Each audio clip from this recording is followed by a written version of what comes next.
That was ridiculous. And that's just not Jacksonville's whole style. That could have just been one game, and it was just, out of the norm. But still, your defense couldn't stop them. Blake Bortles out there throwing passes all over the place. So, franchise tag for Le'Veon Bell. And I like Le'Veon Bell a lot. I love his running style. I love watching him, play football. It's very entertaining. But I think the business side is just going to get him. I don't see. And here's the other thing. He said he's trying to, change how running backs are paid. And the only problem, though, with that is that there's no other running back like Le'Veon. It'll be different. I mean, you got David Johnson, who's a beast. You got Zeke, but he's on a rookie deal. So he's definitely not getting paid now. Le'Veon's trying to probably get that deal so Zeke can get paid. But at that point, it kind of falls off from there. The next tier of guys, as far as running backs, they're not going to command that, Wide receivers can do that. Quarterbacks, obviously, can do that. Left tackles can do that.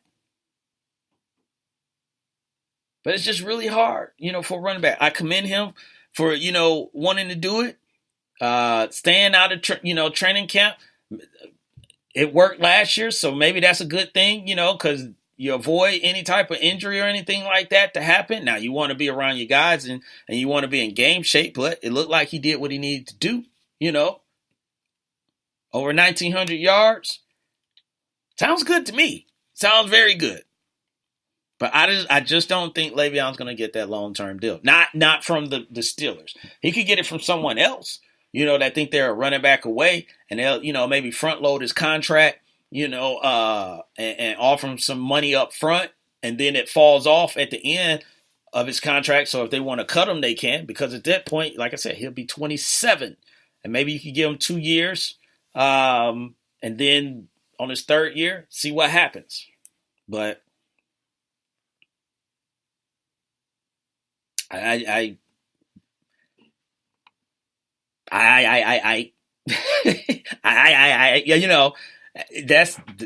that's what it is, Mo Cheese Country Road Show, throwing out names here. He said Kamara, Hunt, Zeke, and McCaffrey are going to change the game for running backs. I didn't include Fournette because he's an old school back. And they are going to change it. But here's the thing, about some of those guys that you just mentioned, Mo Cheese. Kamara, he has Ingram with him. You got to think they're still going to be around together for a while. I mean, I'm going to throw the Falcons in there. Devontae Freeman, he had Tevin Coleman. It's still, kind of a group or running back by committee to a certain degree. Now Hunt, he was the main cog, but I think that Andy Reid, which has never really just had that one guy that he just rode like a cowbell. Brian Westbrook might be the closest person that he had, in Philadelphia. So I just think that they probably still will have, another running back. They had one because he got injured, Spencer Ware. And so you got to think that he'll be back. So Spencer Ware, Charkendrick West, is still there. And you think him, Charkendrick and Hunt, together, they'll still, be a formidable backfield, to people. Zeke, they're going to get him help. You can't run Zeke, in the ground like they were doing. You saw what happened with DeMarco Murray by doing that. McCaffrey, he will get some help. That's why they cut Jonathan Stewart, But I see what you're saying. They are changing the game. And Fournette, is an old school running back. 334 Bama, no, don't delete it now. 334 Bama boy bringing up Priest Holmes, and I remember Priest Holmes for the, Kansas City Chiefs. But here's the thing. Priest Holmes had kind of like Larry Johnson. He had these monster seasons, but they were short seasons. Short career because he spent some time in Baltimore. He got out of the Ravens, went to Kansas City, balled out, but then he got injured, and then Larry Johnson took over, and then Larry Johnson, got all these yards that was Priest Holmes. 334 Bama Boy also said McCaffrey has no business being a number one back. Now I can't say that because for the way that they're probably going to use him, and especially with Norv Turner there now, that I think that's going to change things, for the Panthers. But last year, McCaffrey were their leading pass receiver. Now, of course, a lot of that stuff was out of the backfield, but that just shows you how much they want to get him involved. And what did the Panthers go? I think they went 11-5. So it was some success there with him. 334 Bama Boy. He wasn't just a schmo. But I like Christian McCaffrey. They just got to figure out what to do with him. When they figure out what to do with him and make him, a threat, I think he will be a definite problem for people in the NFL. 334 Bama Boy said it wasn't because of him. So it wasn't because of Christian McCaffrey that they were 11-5 or that he was the leading receiver. I'm just saying, for a rookie, I think he did all right. Just saying, 334. Vince Wright said, love Priest Holmes won an entire fantasy season with just him alone. Yes, I remember those days with Priest Holmes. If you had Priest Holmes, you pretty much didn't have to play anybody else in your fantasy league. Just made sure you started him every week. Bama Boy said 11-5. So he's saying it wasn't because of Christian McCaffrey that they were 11-5. I think he had something to do with it, but it just wasn't him. Cam had something to do with that, Yeah. So they got some good games out of Devin Funchess as well, 334 Bama Boy. So, yeah, it wasn't just, Christian McCaffrey, but I just think, with Norv Turner, he's going to use them different. And I'm not going to say this is the same thing. It's not apples to apples or anything like that. But McVay, when he came in, it was like release the hounds with Todd Gurley. Now, I'm not saying Christian McCaffrey is going to be Todd Gurley or anything like that, but I just think, Norv Turner might be a better fit for what they're trying to do with Christian McCaffrey. Now, last thing we got on the docket is the Seattle Seahawks. They are basically,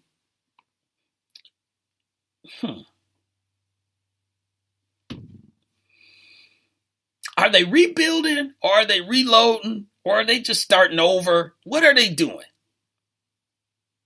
Because they are in the news pretty frequent right now. They have traded Michael Bennett. Of course, this is not effective. It's not effective until March 14th, but they have put a trade in place to send him to the Eagles. I think they're giving the Eagles also a 7th-round pick, and they're going to get back Marcus Johnson, wide receiver Marcus Johnson from the Eagles in a 5th-round pick. So a lot of people are going to be like, who is Marcus Johnson? I don't know who Marcus Johnson is either, but maybe this is a nice prospect, for them. It could be something that they could turn into something big. And we've seen Seattle. No one wanted Doug Baldwin. No one was talking about Paul Richardson. No one was talking about Golden Tate. No one was talking about Jermaine Kearse.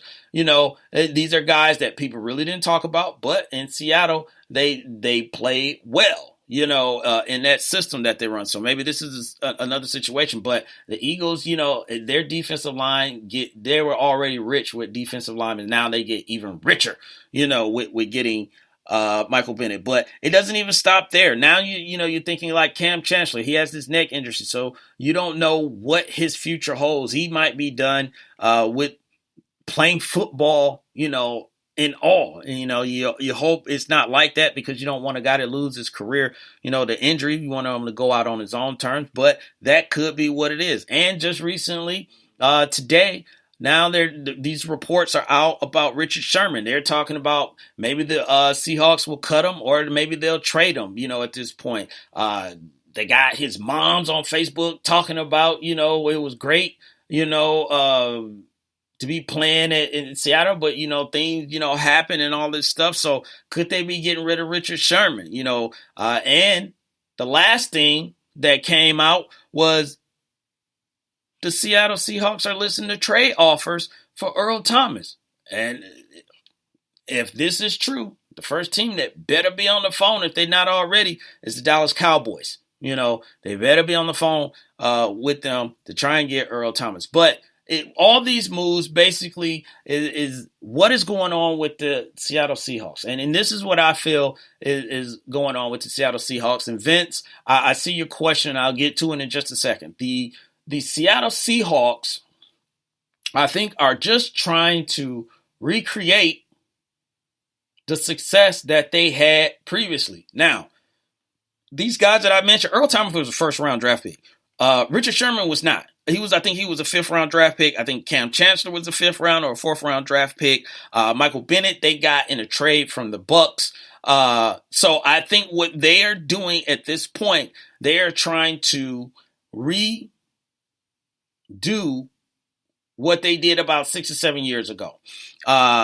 And it's time, it was just a matter of time before all this was to happen. It's not like it's too early, or anything like that. It might be too late, to move these guys, but it ran the course. They got these guys for cheap. Even Russell Wilson, they got Russell Wilson in the third round. You got these guys for cheap.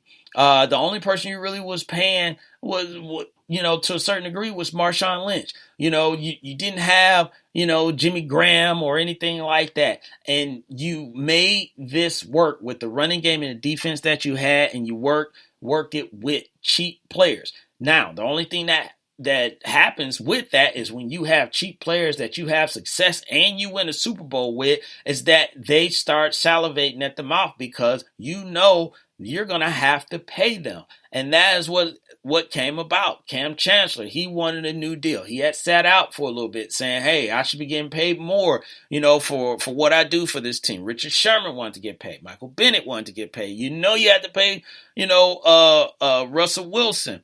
They let Marshawn go. Marshawn actually retired, and now they're still trying to replace him. You thought he was going to have it with Thomas Rawls, but Thomas Rawls couldn't stay healthy. So it's a lot of moves that they had made that panned out. I mean, Doug Baldwin, remember, he was not even drafted, so he, wanted to get paid. It's a lot of moving pieces out there that they were working for cheap. And now, and it is expected because guys ball out, they should get paid, and a team can't pay everyone. So guess what? They get traded or that person moves on, to another team. And that's what's happening right now. So they are in, this whole, not necessarily rebuild mode, but I think they are trying to reload, if you will. And it all centers around Russell Wilson.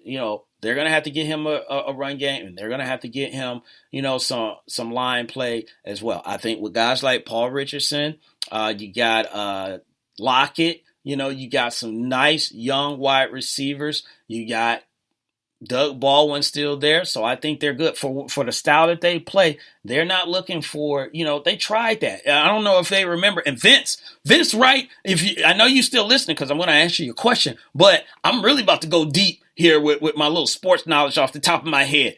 Remember, they tried to go the big receiver route with a guy out of Minnesota named Simeon Rice. Wait a minute, did I say that right? Simeon Rice, or was that the lineman? No, but Rice, yeah. So wide receiver for the Minnesota Vikings. They tried to go, with him, Sidney Rice. I said Simeon, I'm sorry. But Sidney Rice. And it didn't work out. Another guy from Minnesota that he wasn't a big receiver, but we saw him in, Detroit as well, but he spent some time in Seattle. Nate Burleson, so I